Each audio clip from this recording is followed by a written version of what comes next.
Hey, what's up everyone? Trent here. In today's video, I will share with you how I have built nearly 22,000 followers on LinkedIn with very little relevant professional experience, no credentials, no LinkedIn top sales voices. I'm just a sales guy who likes to talk about cold calling, who regularly gets tens of thousands of impressions on their post.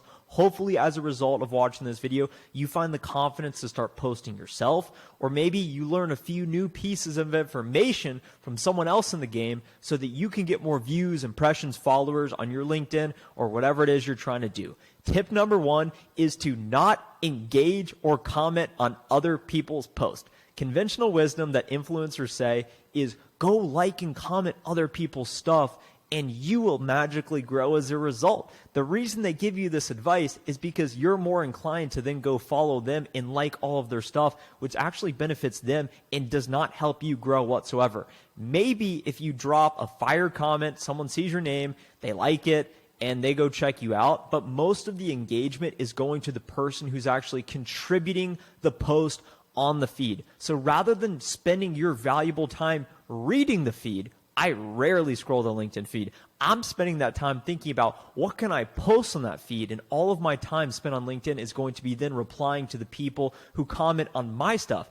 I rarely interact with anyone else's stuff unless it's a close friend or someone I really respect because I want to show them support. Otherwise, I'm not looking at it because I don't think it's a good use of time. It's the same thing with celebrities and tabloids. When you give them your attention, which is the most valuable thing you have, you are furthering their dreams and taking away from your dreams. So it's the same thing with LinkedIn. Don't worry about what anyone else is doing because it's not going to directly help you grow. The thing that will help you grow is posting. So focus more time on what you think you can contribute. And that takes us into tip number two, which is identify who is your audience and what you can contribute.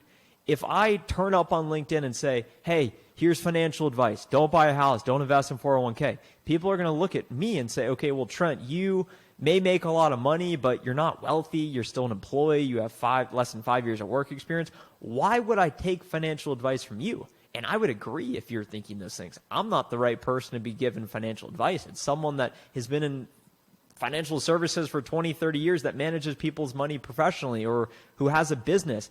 I can't talk about that because I don't have the credibility. I don't have the results, the receipts to show it. So ask yourself, well, hey, what can I contribute and who would benefit from what I have to say? If you look at me, I started posting on LinkedIn a little less than 2 years into my software sales career. I was still a sales development rep. I was unproven. And I had this concern that everyone at my company and in my professional network will see what I say, which discouraged me in the beginning because I thought, well, hey, if I'm not the top guy at this company, why should I be posting? And you start to question if you are worthy to do it. I'm here to tell you, you are worthy to post on LinkedIn. And I would encourage you to think about, you have something to add value to somebody else. What seems obvious to you is gold to others. Who are you a chapter ahead in the book? If you're a sales development representative, can you start making content talking about how to get hired in sales? If you're an account executive like me, can you start talking about how sales development representatives can be more successful? When I promote to an enterprise account executive, can I then start talking about how account executives can be successful? When I start a business one day, will I be able to talk about how entrepreneurs can get started and grow their business? It's all about what you have actually done and what you have done to get there, so that you can start contributing to the people who are trying to follow in your footsteps. And if you have absolutely no experience, you're thinking, man, I want to build a network so that I can get a job, so I can get attention. Start talking about what your lack of knowledge is costing you. As a result of me not having any professional connections, it's been challenging for me to get a job. That could be a pretty interesting angle as well. Taking us into tip number three, shift the paradigm from how to how I. Notice I started this video not by saying how to grow 20,000 followers on LinkedIn or how to post on LinkedIn. It's how I have posted on LinkedIn. I'm speaking from firsthand experience because I've posted hundreds, if not thousands of times. You can go look me up on LinkedIn. At the time of this recording, I'll have close to 22,000 followers. and it's growing rapidly. It's one of the best places to be on the internet because the organic reach. Right now, there's so much demand, meaning people wanting to give you their attention, and there's not enough supply, not enough people posting on LinkedIn.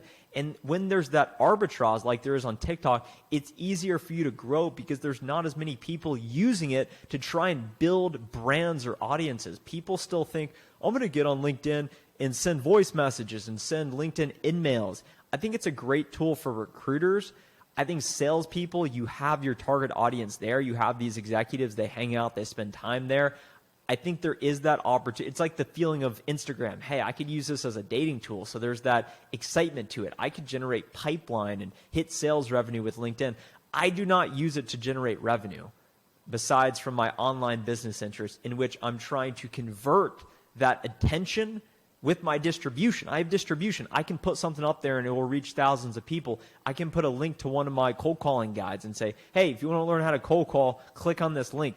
And that to me is the utility of LinkedIn and why you want to build an audience, so that you have your own distribution channel to propagate your worldviews into the universe, to talk about whatever it is you want to talk about, and hopefully you're helping someone along the way. So think about how I have done things versus I'm the point of expert. I'm a thought. The people who say I'm a thought leader, the people that have LinkedIn top sales voice in their bio, you know that they are insecure because they need to give themselves some sort of attribution or validation. Hey, I've been acknowledged as a top LinkedIn voice.